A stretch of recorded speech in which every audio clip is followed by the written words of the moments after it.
Okay, guys, we're back. Second day of honors algebra. We would be talking about properties today.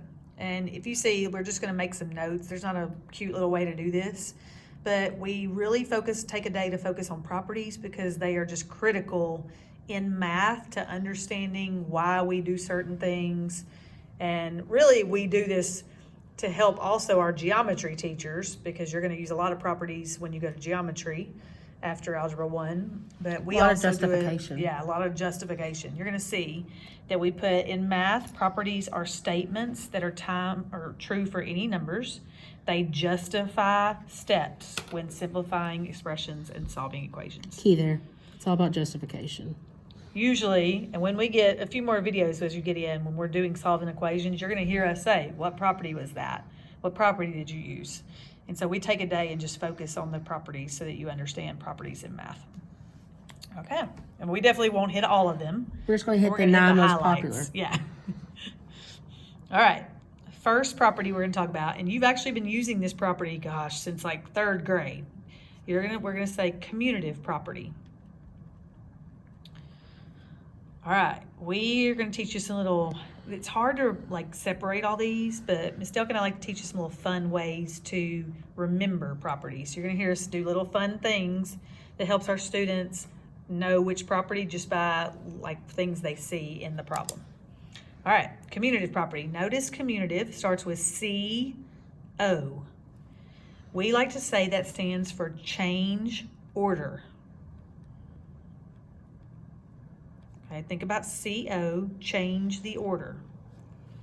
All right, the commutative property can be used for addition and multiplication. You're going to see it used in both. So we may have a commutative property of multiplication or commutative property of addition. Okay, it can be used with two operations. So what the commutative property is changing the order of values does not matter. Okay, we're going to change the order, and it does not matter when we do it.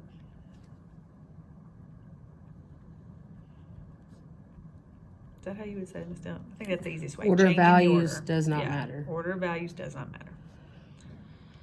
All right, and under each property, we're going to give you a few examples just so you kind of see it in live, so you can kind of see what we're talking about. All right, commutative property. So if we just said commutative property of addition, let's put like 1 plus 4. That would be the same thing as 4 plus 1. Okay, look what we did. We changed the order. But do they both equal 5? Yes. Yes. And that's that big equal sign in the middle. That's what that means. Both sides would have to equal 5 Yep. for it to be commutative property. And the way I think of commutative, not only does it change order, it's how you commute somewhere.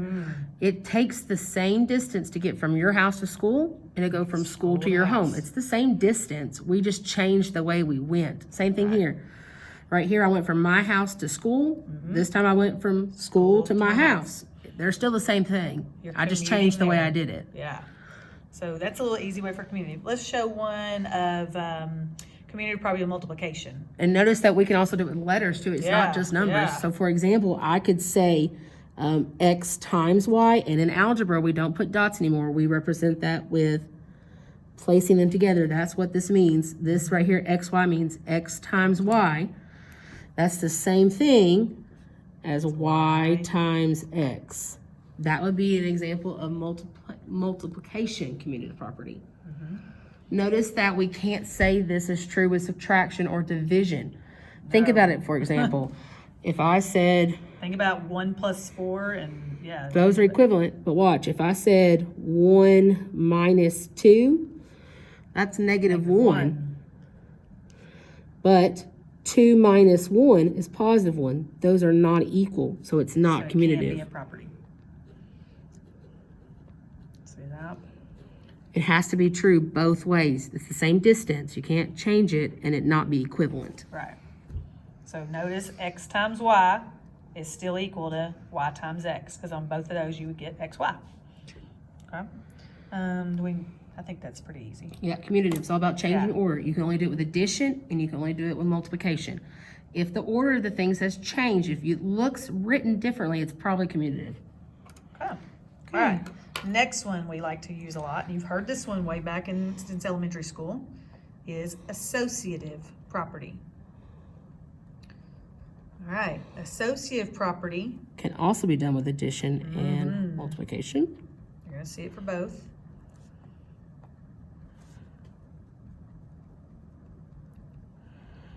Ms. Fisher, when you hear the word associative, what do you think of? I think about my associates. I think about who I associate with. Very true. Associative sounds like associate. And you, like Ms. Delk and I are associates at work. We work together. But that can change too. I can change who I associate with. Yep.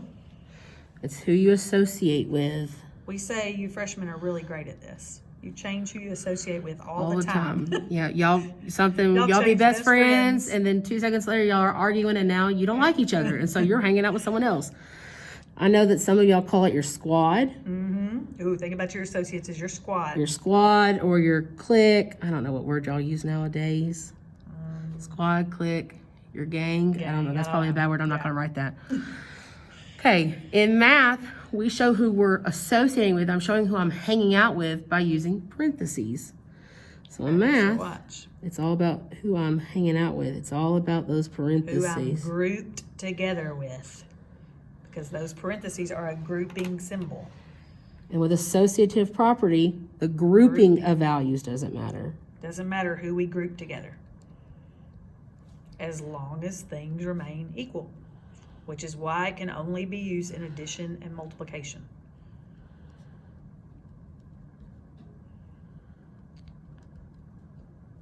All right. Okay, let's do one of addition. So I could say that 5 plus 1, they're groupies.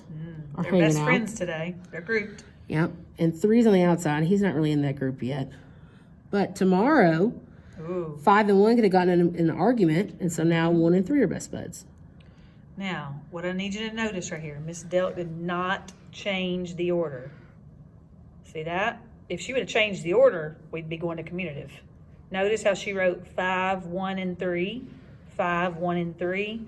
But today, 5 and 1 are associating. They get in a fight tonight. Tomorrow, 1 and 3 are associating. Just like our little freshmen. Y'all change best friends all the time. Yep, and technically this is equivalent because 5 plus 1 is 6, plus 3 is 9. 1 plus 3 is 4, plus 5 is still 9. They have to be equivalent. Yep. See that? That's a good one. Okay. All right, let's do one with letters. Let's see do it's the same multiplication. thing. Okay. So I could say A times BC. BC are buds right now. Tonight they get in an argument, and then A, B are buds. So watch her change the grouping. Watch them change. Today, B and C are associating. This is a squad. Tomorrow, A and B are the squad. They're associating. True. Notice Ms. Delk did not change the order. Nope. If she would change the order, we would revert it back to here. Community property. Very true. So let's just show what that would look like, because a lot of times this is what they'll do in the EOC. They'll make it look like a property, and they'll try to trick you. So for example, if I did, I don't know, 2 plus 3 Okay. plus 1, right here I could do, 3 plus 1 plus 2. yep, 3 plus 2 plus 1. Oh, yeah, there you go. Do you see how what's inside the parentheses hasn't changed? I've changed the order in which I've written it. This was 2, 3, 1. This is 3, 2, 1. What's inside the parentheses they're still hanging out with the same people. 2 and 3 are still buds. The only thing that changed was the order in which I wrote them. Hence, this would be commutative of addition. Right. It's not associative of addition because 2 and 3 are still hanging out. Remember, associative is who you're associating with. They're best friends today. They're still best friends tomorrow. They just And all she did was decided change to their order. go a different order. Here, they're no longer buds. Be careful with that. They'll try to trick Yeah, you. they like to trick you on that. You see parentheses and y'all like to say associative automatically, and you just got to pay attention to what they changed. Be careful there. Okay. Okay, third property, identity. Ooh. I like this property. Y'all never do. Yeah, y'all don't like this one for some I reason. don't know why. This is the identity property. Okay, again, Identity property can be used with addition and multiplication.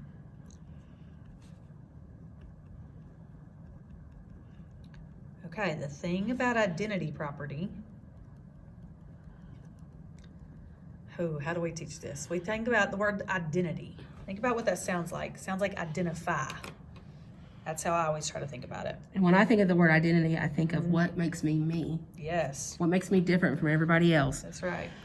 So you identify best with yourself. That's how I try to teach it. Think about identity. You identify best. You know yourself better than anyone else.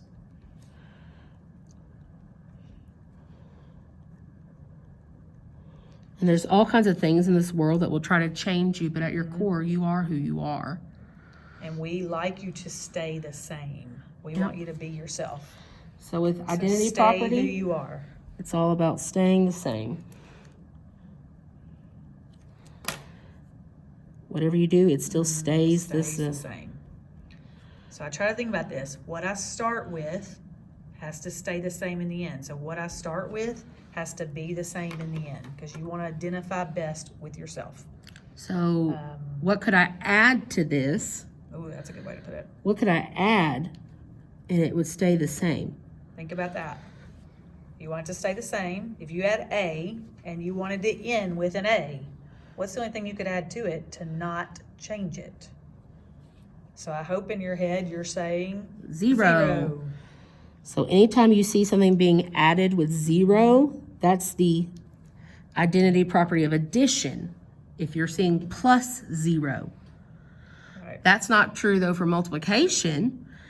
If I wanted to do Oh, it's different. 2 times something and still get 2, I Think can't about that. put 0 because anything times 0 is 0. So what can you multiply with that and it not change? I want it to stay the same. 2 times something and you still want a 2. We need it to stay the same. What you started with is what you're going to end with. Think about what number would do that. Hopefully you're saying 1. 1. Remember, 1 times anything is itself. So Stay the same. if you see something being added with 0, it's most likely identity property of addition. If you see something being multiplied with 1, it's the identity property of multiplication. Okay. See how that worked? Yeah. You started with A, ended with A, stayed the same. Started with 2, ended with 2, stayed the same. Okay, that's how we teach identity property. All right, next one. Yay, y'all hate this one too. I don't know why. These are the two y'all never like. And that is the inverse. Now think about inverse. If I was asking you about the word inverse, I hope there's a word that's popping in your brain. And most of the time in class, a kid can come up with it immediately. If we say inverse, you think a word.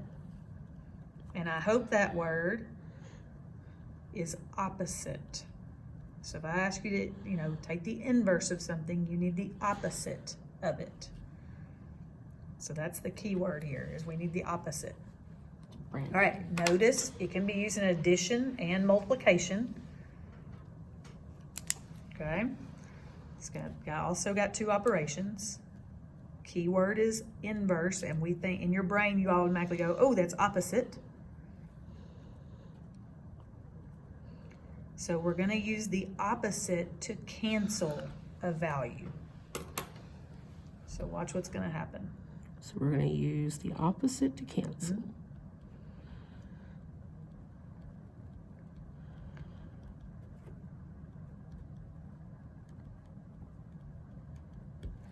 Okay. All right, Miss Dell's going to... I never like this. Let's do 16, 'cause that's my favorite number. Okay. Okay. 16. I have a positive 16, and I need to add something so that it cancels. What would I need to add to 16 for it to cancel? Remember, we're using the opposite. So math, the opposite of a positive is a Negative. negative. Remember, you need it to cancel. And canceling a 16 means you would have to add negative 16 to get to 0. Yep. Notice how we canceled these and we ended with nothing. Technically, I could have written it as negative 16 plus 16 equals 0. Yeah. Same Either thing. one works. That's the inverse property of addition, and the opposite of addition. The same holds true for multiplication. So if I wanted to multiply by something, let's use a number, I guess. Let's do 4. Do like 4, yeah. So I want to multiply 4 By something. to cancel it. So we have nothing. And remember, the opposite of multiplication is, hopefully you're saying, division. So, meaning take the reciprocal of that number. So, right, if you had 4 and you multiplied by its reciprocal, it would be 1/4. And that What is? would you get? 1. So see how we canceled 4 with this 1/4? And we ended up with a 1? So when we're doing the multiplication inverse property, it's we can make multiplying by its Reciprocal. reciprocal. I can never spell this word. reciprocal. All right, so here's what you got to make clear. To cancel, in addition, we cancel to be 0. See that? We added to make nothing. In multiplication, we cancel, we multiply to be 1. That's always that kids always have a little bit of a problem with That's that. probably the hardest one for y'all. Yeah. Okay, my next favorite. All right. This is my favorite. Can't property. mess this one up. This is y'all's favorite because you can't mess it up most of the time. All right, easy one. Okay, property of 0. Technically, it's called the multiplicative property of 0. Y'all don't ever say that though, so we'll just call it the property of 0. Just know when you get in upper math, they'll expect you to know it's Yeah. multiplicative. All right, can't mess this one up. We could almost, you're already saying it in your brain. Yep. That's just multiplying by 0 will always get you, think about it in your brain, anytime you multiply by 0, you're going to get a 0.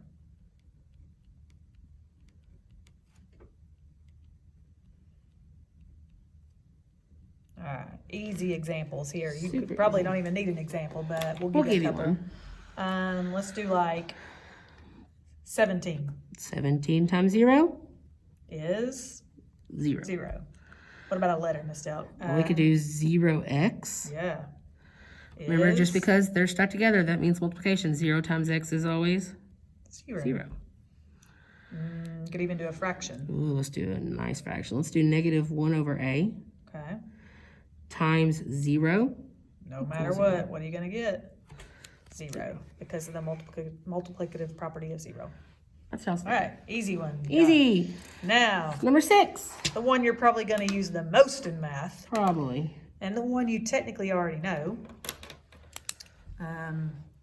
Most of y'all will never miss this one.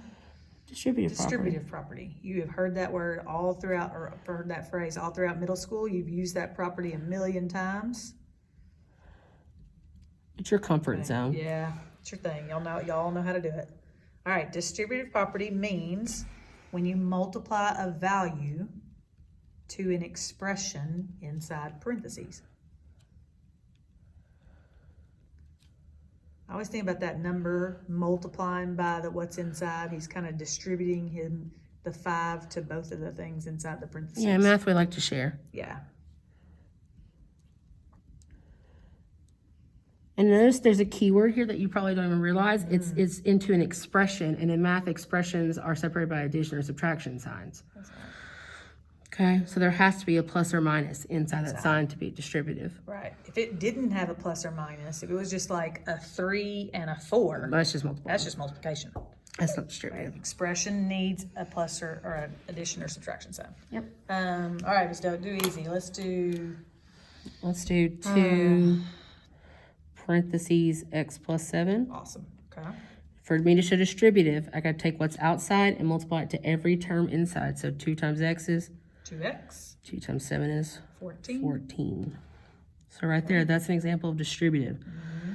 A lot of times y'all never like these, but technically I could write it with the parentheses first. Oh, yeah, they don't like that.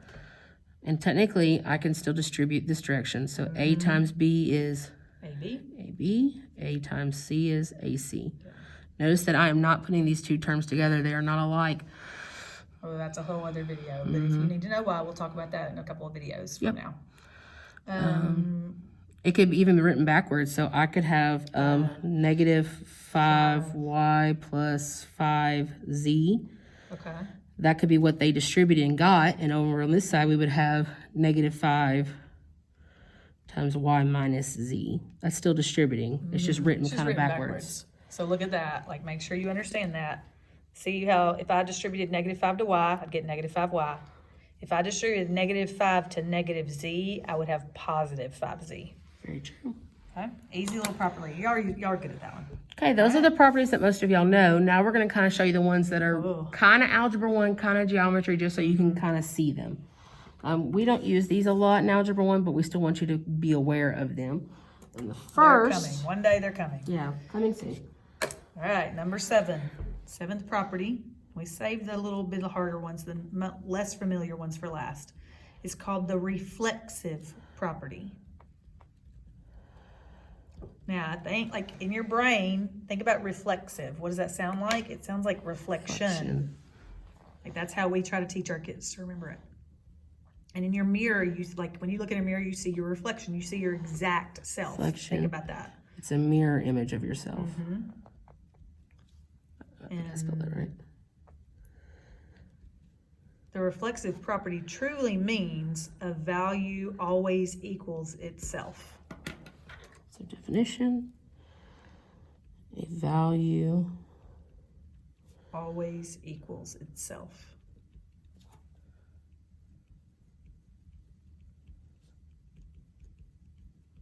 All right, easy little watch. If a value equals itself, so Ms. Dell, what if we put C? well, that means C equals C. That's right. See how it equals itself? What about, I don't know, 4? 4 equals 4. See how it's always equal itself? It's got to What look exactly about- the same. Yeah, look at that. Nothing else. What about like 5x? That would be 5x equals 5x. It's got to be identical for it to be reflexive. See how it looks like it's looking in a mirror and it sees itself? Yep, mirror image. So easy. We could do 4y squared, Oh, that's a good one. and that would be equal to 4y squared. Look in a Identical. mirror. It's Saw looking at itself. All right, that one's easy enough, I Yeah, think. Y'all that get one that would be one? like that one. All right, number 8. What colors have you not used? I've used them all. We're We starting like our over. colors. All right, number 8, let's go symmetric property. A new property you've probably never heard of yet, kind of introduced in Algebra 1. And we were really trying to come up with something to make this one a little easier. I think of symmetry, That's like what a I think of butterfly. too. Yeah, like a line of symmetry. Yeah, it's not a fun S word. maybe stands. It's a hard one. This is a property that has to have 2 statements. Think of it that Ooh, that's a way. good way to think about it. If it doesn't have an if-then, it's definitely not symmetric. And the true definition of symmetric is if something is equal to another value, then technically that value is equal to the original. So look at that. To be symmetric, did you hear? We have to have if and then. You're going to see it. Like it's going to be there. They're going to say if 2 equals x, then x equals 2. Like, And you're it gonna see has to the have and that then. if-then. Yeah, it has to have if and then. That's a key thing. So if I said if x equals 2, then logically, guys, wouldn't 2 be equal to x? Yes. And you're going to see that when we start evaluating expressions. If they tell us x is equal to 2, we're allowed to go to the expression and put 2 for x. A lot of times when we're solving equations, we don't always get the variable on the left That's right. because it makes it a harder process. It takes longer. So sometimes when we solve them, we get them on the right, but you're so used to writing it on the left that you use this property without even realizing yeah, it. you never realized what you were You doing. probably got this answer and your teacher said, write it like this. That's a symmetric property. Yeah, you're just changing it around for us. All So as long as it's what got that about- if-then. Last property. You want to Ooh, do another last example one. before we go on? Yeah, do another one real quick. What about, and it's, remember, she's got to have if and then. If it doesn't have that if-then, it's not It's symmetric. not symmetric. You can't say it's symmetric. Right. So I could say if 5x equals 30, then That was technically she would write. 30 is equal to 5x. Look It's at the that. same thing. I just wrote it backwards. Notice all of them have if and then. It's like a butterfly. Yeah. And notice how they're still equal. What would be x here and what would be x here? We kept it equal. Hopefully you know that that's 6. Me too. We're Okay hoping. with that. Last property that we're doing until you get to geometry, and then they'll do 4 more. All right, last one for Algebra 1 that we talk about is transitive. It's TRANSITIVE. Transitive property. Okay, when I think of transitive property, I think of a train. That's exactly what I think of too. Or I think of like a transition to something. I'm that. changing along the way. It takes me longer to get there. So transitive is kind of like the word train. And trains usually have multiple stops.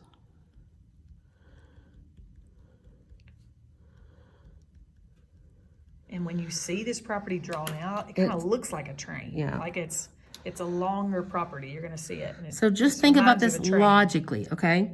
So if A is equal to B Okay. and B is equal to C. So they're telling you A is equal to B and B is equal to C. Then logically, because they have something in common, Right. then logically, they're equal to each other. A is equal to Is C. equal to C. Do you see how we went about that train? Look at where she started. If A equals B and we said B is equal to C. So both of these are equal to B. What can we logically say? A is equal to C. Do you see how it looks like a at that. train right here?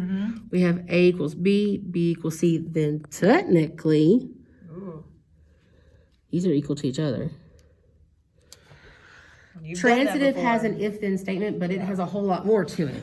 So if how you long see it is. if-then, do you see how long this train took us? It has to have 3 parts, whereas symmetrical only has to have 2. So the one I like to use a lot, I like to say, let's do an example. So let's say if x equals 2 Okay. and y is equal to 2, Ooh. She's throwing letters and numbers in there. then technically, you do say? you see how they have that same thing in common? X equals 2, y equals 2. Think They're about what equal you to could the say. same thing. Then technically, aren't they equal to each other? If they're both 2, can't we say that x equals y? Because remember, this would be 2 equals 2. That's what we're allowed Yep. to say. And this is what we really use in algebra. This is the algebra part. Yeah. Y'all do more geometry things with shapes and proofs than we do, but this is as algebraic as it gets. All right. See how it looks like a train? It's kind of long. So remember, this one's shorter. If then, this one's real long, drawn out. Like that's how I kind of remember to show the difference. Okay, those are the properties we're going to in a start now. nutshell. Yeah, Alright. we'll eventually get to properties that with solving equations. Yeah. But these are just, And we'll use some of Basic these property. properties to solve equations, but we'll also use some other ones. okay guys, bye.